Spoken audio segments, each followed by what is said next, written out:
Bayangin, ada pejabat datang ke KPK, bukan karena ditangkap, tapi minta didampingi supaya anggaran rakyat nggak dikorup.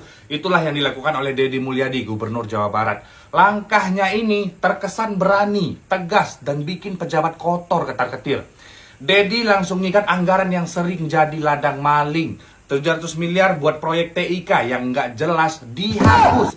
Anggaran perjalanan dinas, rapat, sosialisasi, semua dicoret. Uangnya dialihkan buat listrik rakyat, sekolah, dan jalan rusak. Kenapa respon pejabat lain? Ngamuk, nyinyir, sinis. Kenapa? Karena mereka kehilangan ATM berjamaah.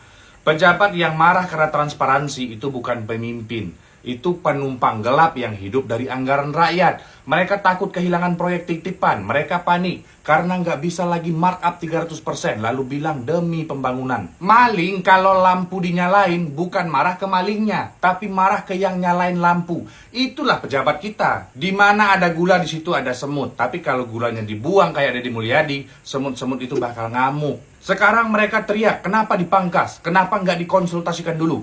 Jawabannya simpel, karena kalian bukan pengawas, kalian adalah perampok berdasi. Pejabat yang takut diaudit berarti pernah makan yang bukan haknya. Dan sekarang mereka gelisah karena skema korupsinya dibongkar dari dalam. Buat pejabat yang resah karena anggaran dibersihkan. Tenang aja, kalau kalian nggak korup harusnya kalian ikut senang. Tapi kalau kalian marah, selamat, kalian baru saja mengaku tanpa harus diperiksa. Yang takut transparansi, pasti ada yang mau disembunyikan. Kami butuh pemimpin, bukan perampok. Bayangin, ada Assalamualaikum warahmatullahi wabarakatuh. Apa kabar teman-teman? Kembali lagi bareng King Cepi, dan seperti biasa kita akan menyaksikan video-video yang bertebaran di media sosial. Persoalan efisiensi anggaran yang dilakukan oleh Kang Deddy Mulyadi ini kan sudah dilakukan semenjak beliau menjabat sebagai bupati di Purwakarta. Jadi ya kalaupun mungkin beliau terpilih menjadi gubernur di Jawa Barat yang sekarang akhirnya kecapaian gitu, ya harusnya kan pejabat-pejabat yang lain sudah paham gitu bahwa ya peraturan itu pasti akan dipakai lagi oleh Kang Deddy Mulyadi di provinsi. Nah, persoalan transparansi yang saat ini menjadi polemik atau menjadi problem lah bagi sebagian pejabat di Provinsi Jawa Barat, itu sebenarnya adalah hal yang sangat ditunggu sekali oleh masyarakat Jawa Barat gitu. Masyarakat Jawa Barat itu memang sangat menunggu-nunggu adanya transparansi dari pemerintah, dan saat ini sudah terjadi gitu transparansi tersebut. Baik dari kinerja gubernur sampai ke anggaran gitu, semuanya dibuka ke ranah publik. Nah, dan mungkin tidak bisa lagi kalau memang ada oknum-oknum pejabat yang nakal untuk bermain-main dengan anggaran lagi, karena Kang Deddy Mulyadi sudah menerapkan sistem transparansi di Jawa Barat. Untuk selanjutnya menyikapi permasalahan konten yang dibuat oleh Kang Deddy Mulyadi, yaitu balik lagi adalah upaya Kang Deddy Mulyadi untuk melakukan transparansi terhadap apapun yang dilakukan Kang Deddy Mulyadi di pemerintahannya di Provinsi Jawa Barat gitu, baik itu dari kinerja maupun ya seperti yang tadi gue bilang di anggaran gitu, transparansi anggaran. Dan ya mari kita dukung terus ya pemimpin-pemimpin yang mengedepankan transparansi terhadap rakyatnya, karena ya manipulatif ataupun tidak, setidaknya masyarakat sudah merasa diberitahu lah gitu oleh seorang pemimpin gitu. Ya nggak hanya Kang Deddy Mulyadi, siapapun itu pemimpin yang memang menjunjung tinggi transparansi kepada rakyatnya gitu, mari kita dukung bersama. Karena hanya itulah cara masyarakat ataupun rakyat untuk melihat pemimpinnya itu kerja atau tidak, korupsi atau tidak, minimal memperkecil potensi korupsi untuk para pemimpin kalau adanya transparansi. Dana sekian untuk pembangunan ini sekian, untuk ini sekian, untuk ini sekian, timbulnya sekian. Mungkin kalaupun ada yang hilang entah seperak dua perak ya wajar, namanya orang kerja kan gitu. Jangan dana 10 triliun gitu kan peruntukannya untuk membangun ini, yang dibangunkan cuma 2 triliun, 8 triliunnya masuk kantong pribadi, itu mah keterlaluan ya bro. Baik, kita saksikan video selanjutnya teman-teman. Pada yakin banget sih Kang Deddy Mulyadi KDM itu gubernur, kata gue turunin dah KDM dari gubernur tuh, turunin, jangan jadi gubernur. Tonton dulu videonya sampai habis karena gue mau nayangin videonya Kang Deddy Mulyadi biar kalian semua paham kenapa gue tiba-tiba marah. Masa sih gubernur pidato nggak pakai teks? Emang boleh pidato nggak pakai teks kayak gitu? Karena dia ngerti lapangan dan dia bekerja dengan hati, dia bekerja jujur. Emang boleh nggak pakai teks kayak gitu? Ada gubernur yang begitu? Ada, itu Deddy Mulyadi doang tuh begitu. Kang Deddy doang yang begitu.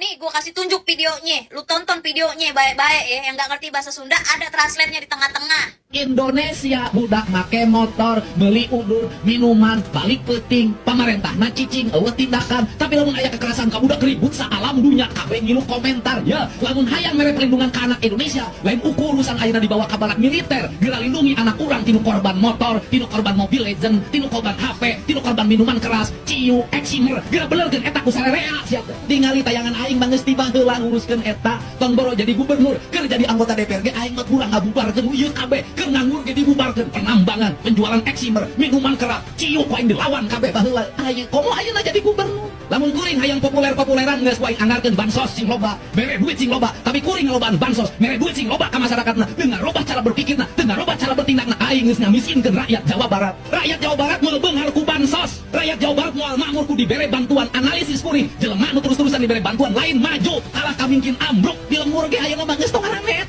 Naon gigi meunang 10 kilo. Kalah karedul, narima bansos ngarariung, duit bansos pakai bayar pangemo. Lamun bansos terus mikir politikan, arek pemilu di lobaan bansos. Embung aing hayang urang Jawa Barat jadi raja di lemurna sorangan. Teu jati kasilih ku junti, leuwih ciri ilang cara nu aya ukur bugana. Aing hayang urang Jawa Barat lain tukang nyeuman bang emok. Aing urang Jawa Barat lain tukang pinjaman pinjol. Aing hayang urang Jawa Barat jelema jalani sakola, tanginas, deudeuhan ulasan Asia. Ieu aing hayang jadi maung kabeh urang Jawa Barat teh sia jadi bebek. Dengerin, Kang Deddy mau warga Jawa Barat jadi harimau, bukan jadi bebek. Setuju itu gua sama KDM, setuju gua sama Kang Deddy itu. Bansos itu bukan membantu, tapi malah bikin bobrok. Asal-asal dibantu, dikasih bansos malah dienakin. Mentang-mentang dibantu bansos, no lo lihat tuh, nongol nggak di FVP lu, ada bapak-bapak yang anaknya hampir 12. Udah sempet gua kontenin juga, yang belum nonton silakan nonton. Dikasih BLT, bantuan langsung tunai, duitnya dipakai buat bayar bank, buat bayar utang. Tuh, dikasih bantuan sama pemerintah, bukan dipakai segimana-gimana, jadi dipakai sebaik-baiknya gitu ya. Malah dipakai yang begitu-begitu, dipakai ciu, eksimer, dan segala macem. Tuh yang diomongin sama Kang Deddy itu bener. Pertanyaan gue, anak-anak yang pada begitu, yang pada di pinggiran jalan, yang pada mabok-mabokan gitu, KPAI kemana? Kemana doi? Terus buat para haters ya, buat para orang yang selalu ngatain buzzer, terus yang ngatain Kang Deddy Mulyadi itu pencitraan apa segala macam, itu lu tonton videonya.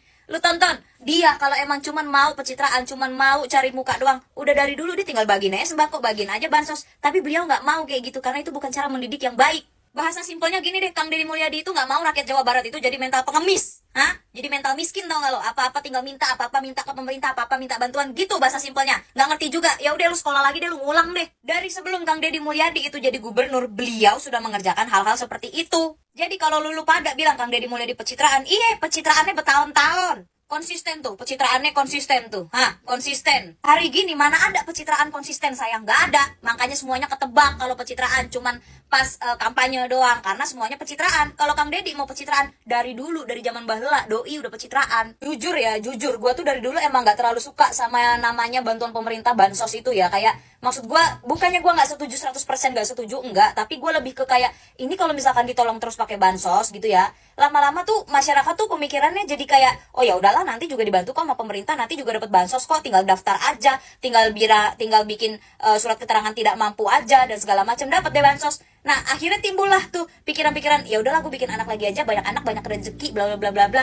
Ya udahlah, hari ini duitnya dipakai buat yang lain aja, besok kan bansos turun dan segala macamnya. Itu bener-bener pemikiran yang tidak mendidik menurut gue. Lu jadinya jadi punya mental pengemis, mental miskin, mental minta-minta, mental maunya dibantu terus, mental lu jadi nggak mau berusaha. Kenapa gue bilang Kang Deddy Mulyadi turunin aja jadi gubernur? Iya, biar dia naik jadi RI 1. Tapi sebelum dia jadi RI 1, biarkan dulu dia menjadi gubernur Jawa Barat setidaknya 10 tahun, abis itu naik RI 1. Ya, kasih dulu sekarang Bapak Prabowo Subianto untuk menjabat, kalau bisa 2 periode juga ya. Jadi nanti abis dari Bapak Prabowo udah lumayan rapi, udah lumayan tertata, diganti sama Kang Deddy Mulyadi, pasti jadinya perfect alias sempurna. Karena menurut gua kalau masa jabatan cuma 1 periode atau 5 tahun, menurut gua kinerjanya kurang terlihat gimana-gimana gitu ya. Tapi kalau udah 2 periode 10 tahun itu biasanya baru hasilnya kelihatan, karena 5 tahun pertama itu pasti awal-awalnya kan masih penyesuaian dulu, masih penilaian dulu, peninjauan dulu, ini itu. Nanti kelar-kelar dikerjainnya ya, kelar periode kedua udah mulai rapi lah. Udah Kang Deddy Mulyadi, Bapak Aing tenang-tenang aja di situ dulu ya, tenang-tenang dulu jadi gubernur ya 2 periode. Abis itu kalau mau naik jadi RI 1, gua dukung paling depan, Pak. Gua nggak kebayang kalau Kang Deddy Mulyadi yang jadi presiden gimana nih. Buat KPAI udah mendingan lu ngurus kereta api aja, nggak usah ngurusin anak. Buat KPAI ya, ngurusin kereta api aja, jangan ngurusin anak.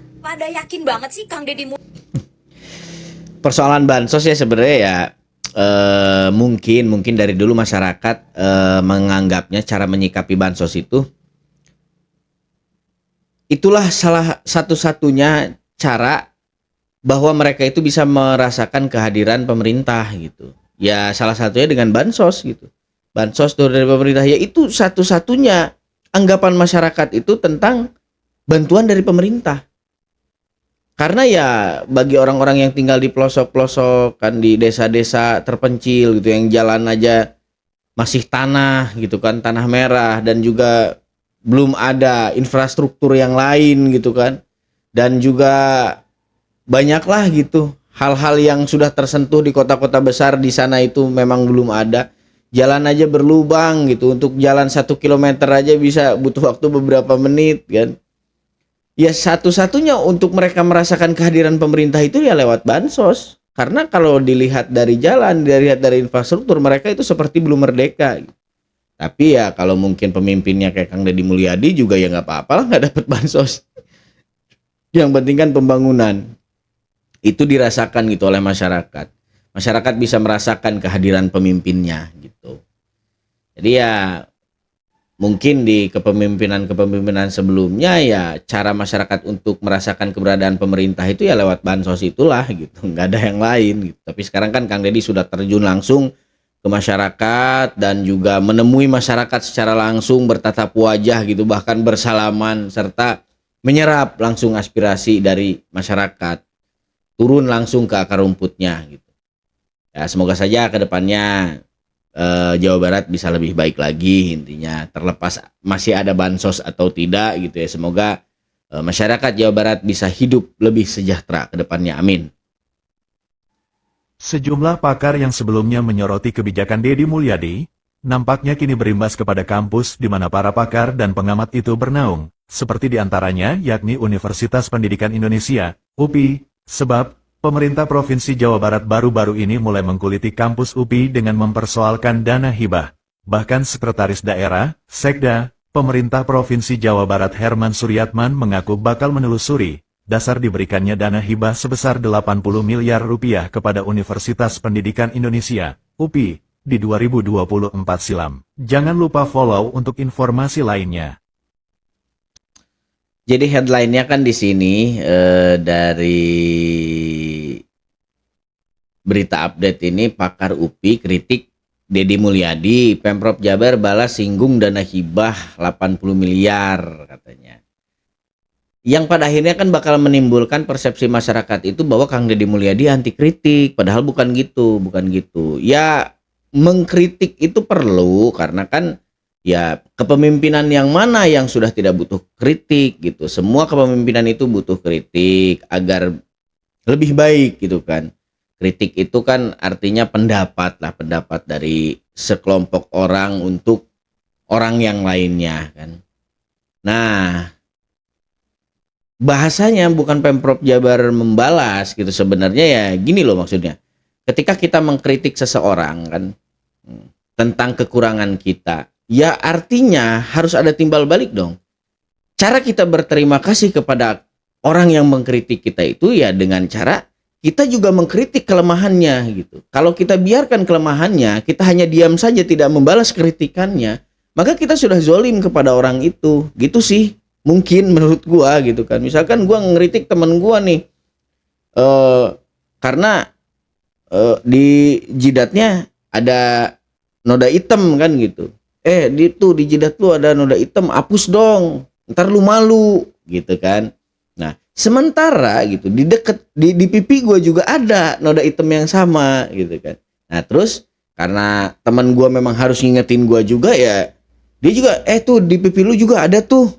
Mungkin gitulah gitu, analogi sederhananya seperti itulah mungkin itu. Jadi bukan Kang Deddy itu anti kritik, bukan gitu ya, tapi ya memang ketika Kang Deddy dikritik oleh UPI ya Kang Deddy juga ngelihat ada kekurangan nih di UPI, ya dibalas kritik lagi agar supaya antara UPI sama Kang Deddy Mulyadi ini sama-sama membenahi kekurangan mereka. Itu sih mungkin. Wartawan, ikut merdeka, kalau ndak keluar. Tidak ambil itu dulu, tutup dulu itu. Siapa yang tidak mengatakan merdeka out dan tidak boleh lagi datang ke PDI Perjuangan. Benar? Ini saksi loh. Merdeka! Merdeka! Merdeka! Indonesia Raya! Jaya! Merdeka itu tak ada lagi rumah sakit yang tak mau melayani pasiennya hanya karena pasiennya belum bayar iuran BPJS-nya. Tapi itu negara harus mengintervensi dengan menyediakan fasilitas pengobatan gratis bagi warganya. Merdeka itu tak ada lagi jalan yang berlubang sehingga motor terjatuh, mobil cepat rusak, dan perjalanan menjadi memerlukan waktu yang cukup lama. Merdeka itu tak ada lagi jembatan yang dilewati sejak zaman Belanda belum dibangun lagi. Merdeka itu tak ada lagi petani yang berebut air karena irigasinya sudah terpenuhi. Merdeka itu tak ada lagi petani yang bingung mencari pupuk subsidi karena pupuk subsidinya sangat terbatas. Wartawan! Silahkan berikan tanggapan kalian di kolom komentar soal video ini ya. Terima kasih. Minimal antum seorang harus pegang 10 atau 50. Minimal antum 50 orang bisa aja. Jadi kalau 300 kita ambil 50 minimal 15.000 dari rumah saya. Belum ada kader-kader lainnya. Karena kita ada 3.000 kader PKS kami. Ada 3 saya. Jadi headline-nya kader PKS semakin brutal kerahkan kader-kadernya untuk serang Kang Deddy Mulyadi. Padahal belum gitu-gitu loh bro gitu. Ini jebakan nih berita.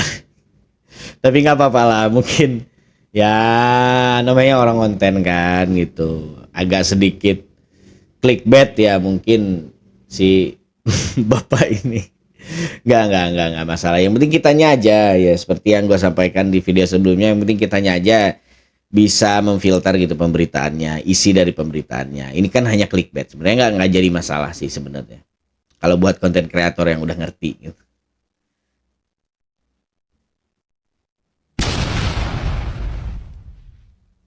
Beberapa hari yang lalu ada pemimpin yang menangisi ya, nasib hutan. Saya tidak tahu tangisnya benar atau tidak, itu bukan urusan kita. Penting dia menangis bahwa bagaimana pengelolaan hutan yang rusak. Ya. Itu karena sebagian daerah aliran sungai diberikan izin untuk berbisnis. Yang harus keluar adalah kebijakan memastikan rakyat tidak lagi tertimpa bencana dan memastikan kebijakan itu betul-betul pro, tidak hanya pro kepada para pebisnis. Jadi nangis penting ya. Kita ini kan nangisnya 5 tahun sekali ya. Dan nanti setelah 5 tahun ya lupa cara menangis di hadapan publik. Dan satu-satunya hamba yang mampu betul-betul menangis untuk kepentingan publik adalah orang-orang di masjid, orang-orang saleh. Karena nangisnya malam, tidak ketika belusukan. Kalau nangisnya belusukan ya aspek drama Koreanya jauh lebih tinggi. Ya. Tapi ya jangan dianggap tidak penting juga itu bersedih gitu. Sepanjang kemudian kebijakannya betul-betul mampu mengubah berbagai hal. Jadi bahasa Bapak itu sarkasme ya, tapi ya mungkin beliau juga memiliki pendapat yang lain mungkin kan. Dan yang dikatakan beliau juga nggak ada nama yang disebut ya, jadi ya itu bisa berlaku buat siapa aja gitu. Bagus memenuhi kode etik jurnalistik Bapak ya. Tapi ya tentang tangisan seorang pemimpin ya kita juga memang nggak bisa ngebedain ya yang mana yang tulus, yang mana yang enggak gitu. Kalau secara kasat mata, tapi kan hati dan nurani yang bisa ngebedainnya gitu aja. Serta Kalaupun itu ditunjukkan untuk KDM, ya kita lihatlah gitu seberapa peduli KDM terhadap masyarakat gitu. Adapun dia sampai menangis ya karena itu yang dia lakukan sedari dulu gitu. Jauh sebelum pencalonan dirinya sebagai gubernur, KDM itu memang udah belusukan ke masyarakat, manggulin padi punya petani gitu. Ya itu memang yang sudah dilakukan gitu. Kecintaan KDM terhadap alam itu nggak bisa diragukan lagi, bro gitu. Memang gua juga respect lah gitu terhadap Kang Deddy Mulyadi yang memang sangat cinta gitu, dan sangat peduli sekali terhadap alam. Guys. Ibu mantan gubernur gua kritik KDM, guys. Kata ibu mantan gubernur gua, guys, rombel 50 siswa adalah memberatkan guru, guys. Aduh, guys. Maaf ya, Bu. Maaf. Saya mau tanya nih. Ngomong-ngomong, Bapak Ridwan Kamil sehat, Bu? Soalnya saya nggak pernah ngeliat lagi, Bu. Biasanya kan Ibu sama Bapak sering posting-posting di media sosial. Udah romantis banget Ibu sama Bapak. Kayak Romeo and Juliet. Kayak Habibie and Ainun gitu kalau berdua tuh. Tapi saya sekarang nggak pernah ngeliat lagi, Bu. Ibu sama Bapak sehat kan? Baik-baik aja kan? Bantu ngejawab kayak alhamdulillah sehat. Oh iya, Bu, kan sebagai mantan ibu gubernur nih, saya mau tanya nih, bilangin ya ke Bapak ya, sampein ke Bapak. Saya mau nanya soal, Bu, kenapa sih Bu Pemprov Jabar utang BPJS sampai 300 miliar gitu, Bu? Kok nggak dibayarin sih, Bu? Terus yang kedua, saya mau nanyain, Bu, dana hibah kok sampai aut-autan gitu, Bu? Nggak merata di pembagiannya, banyak pesantren yang itu-itu doang yang dapat, Bu. Bahkan pesantren-pesantren yang kecil kagak dapet, Bu, yang nggak ada akses politiknya, Ibu. Jadi kan seperti yang saya bilang kan, tuntutan masyarakat Jawa Barat itu yang tentang 3 aspek itu gitu. Kalau soal dana hibah, soal BPJS gitu, soal Aljabar, dan juga ada tambahan satu lagi soal Bank BJB. Yaitu itu aja sih yang ditanya masyarakat Jawa Barat. Tentunya mungkin mereka masih penasaran ya dengan belum adanya gitu perkembangan dalam penanganan kasus itu sampai saat ini, dan semoga saja ke depannya KPK bisa dan aparat terkait gitu intinya bisa lebih mempercepat lagi penanganannya. Mungkin masyarakat Jawa Barat udah sangat menantikan sekali. Mohon maaf nih Kang Deddy Mulyadi ya, sebelum diadopsi sama wilayah lain, khususnya wilayah saya, Maluku, saya harus komen nih, saya harus menyampaikan kontra saya terhadap kebijakan Kang Deddy ngirim anak nakal ke barak militer. Karena nih roman-romannya udah dapat lampu hijau dari istana, didukung juga sama Menteri HAM, kagak tahu juga itu dia mikirnya rumusannya kayak mana sampai dia menyetujui gitu ngirim anak nakal ke barak militer. Saya nggak paham pemahamannya dia tentang hak asasi itu apa, hak asasi anak itu apa gitu. Jadi gini Kang, pertanyaan saya, kenapa harus ngirimnya ke barak militer atau barak TNI? Kenapa? Padahal ya, secara pemerintahan udah ada lembaga untuk menangani hal-hal khusus seperti itu. Kalau anak berurusan dengan hukum yang emang kenakalannya ini udah bisa dikenai hukum, kan udah ada LPKA. Lembaga Pembinaan Khusus Anak. Yang kalau orang dewasa kan di lapas. Anak-anak di LPKA yang emang harus dibina. Karakternya, kejiwaannya, mentalnya, dan lain-lainnya. Dan untuk anak yang bermasalah secara sosial Kang, atau tidak sampai berurusan dengan hukum, itu ada juga lembaganya Kang, di bawah koordinasi Kementerian Sosial. Apa? LKSA, Lembaga Kesejahteraan Sosial Anak. Jadi udah ada nih lembaga khusus yang untuk menangani permasalahan-permasalahan yang dimaksudkan oleh Kang Deddy. Gak harus dikirim ke barak TNI. Ini kan seolah-olah mendiskreditkan peran-peran lembaga khusus ini yang sudah ada semenjak dulu gitu. Ya Kang Deddy ini kan salah satu gubernur di Indonesia yang mendapatkan perhatian nasional gitu. Apa yang diucapkan, kegiatan sehari-harinya yang kemudian didokumentasikan melalui channel YouTube, ya kan. Kebijakan-kebijakan yang kemungkinan besar itu bisa jadi diadopsi oleh wilayah-wilayah lain. Jadi mohonlah Kang ya kan ya, berhati-hatilah dalam membuat kebijakan khusus untuk kebijakan mengirim anak nakal ke barak TNI ini. Ini kan saya lihatnya anak-anak ini dijadikan objek ya, dikirim ke barak militer supaya dibina. Karena rasa ketidakmampuan orang dewasa, orang tua, guru, lingkungan untuk menjaga, memastikan bahwa anak ini tumbuh, berkembang dengan baik dan layak. Jadi sekali lagi Kang, bukannya dipasrahin kagak juga, yang tadi balik lagi, bahwa ada lembaga negara yang secara khusus menangani persoalan ini. Maksimalkan aja lembaga itu. Kalau ke TNI ini kan roman-romannya untuk mempermanis citra TNI. Jadi pendapat Mbak ini bahwa kebijakan Kang Deddy Mulyadi memasukkan anak ke barak militer itu terkesan mendiskreditkan lembaga-lembaga yang selama ini memang harusnya bekerja dan berkecimpung di bidang penanganan anak. Nah, mungkin Kang Deddy juga punya pandangan lain ya soal itu. Kenapa mungkin pilihannya barak militer? Ya, alasan Kang Deddy itu ya mungkin juga udah tepat kan ya. Mungkin apa yang disampaikan Nona ini juga ada benernya juga. Tapi ya itu balik lagi lah gitu, balik lagi soal kebijakan. Karena kan memang gubernur yang memiliki kebijakan. Baik itu ke LKSA ataupun ke barak militer, kalau memang kita memandangnya itu sama-sama baik, ya udah jangan dipermasalahkan gitu. Daripada semakin nambahnya kegaduhan dan huru-hara di sosial media kan pada akhirnya gitu. Jadi ya kita terima aja lah gitu, apapun itu yang penting goalsnya kebaikan gitu. Kita jangan terus-terusan mencari kebenaran karena benar salah itu bukan ranah kita selaku manusia. Itu hak prerogatif Allah menentukan benar atau salahnya gitu. Kita hanya bisa memandang dari sisi kebaikannya saja. Baik tidak kalau dimasukkan ke barak militer, baik tidak kalau masukkan pengelolaannya ke LKSA, ya baik gitu kan, ataupun lembaga-lembaga lainnya seperti KPAI dan semacamnya gitu. Tapi kan terakhir juga KPAI mengatakan bahwa tugas mereka itu hanya pengawasan kan. Jadi yang melakukan eksekusi siapa gitu kalau semuanya itu mengambil posisi sebagai pengawas gitu. Akhirnya kan nggak ada yang eksekusi. Akhirnya kan anak-anak terlantar masih banyak, anak-anak geng motor masih banyak, anak-anak yang makan narkoba, seks bebas, minum-minuman keras, nggak ada yang ngurus akhirnya. Jadi hanya mengawasi saja dari jauh. Gitu loh. Ya syukurlah ada yang menangani gitu. Jadi kita berterima kasih aja gitu. Dan kita juga harus sportif mengakui bahwa ya gua pribadi aja gitu belum bisa berbuat apa-apa sampai saat ini gitu kan. Untuk orang banyak gitu. Dan hanya bisa ya ngebagi-bagiin seperti inilah. Sebari gua juga usaha nyari sepeser 2 peser pundi-pundi. Baik teman-teman, terima kasih. Sampai hari ini kalian masih menyaksikan kanal YouTube King Cepi bersama saya Cepi Alimuddin Rumi.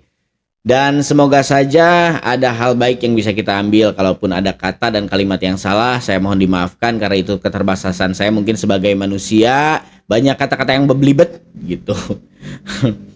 Ya, saya doain juga teman-teman semoga lancar segala urusannya, mulus, rahayu, berkah, selamat, tidak ada kekurangan satu apapun. Nah, bagi kalian yang menonton video ini dari mana saja silahkan absenkan nama daerah kalian agar nanti mungkin ada kesempatan di video selanjutnya saya akan menyapa kalian yang berasal dari daerah-daerah mana saja, insya Allah gitu. Baik, sampai jumpa di video-video selanjutnya. Jangan lupa like, comment, and subscribe. Assalamualaikum warahmatullahi wabarakatuh. Goodbye everyone, sampurasun.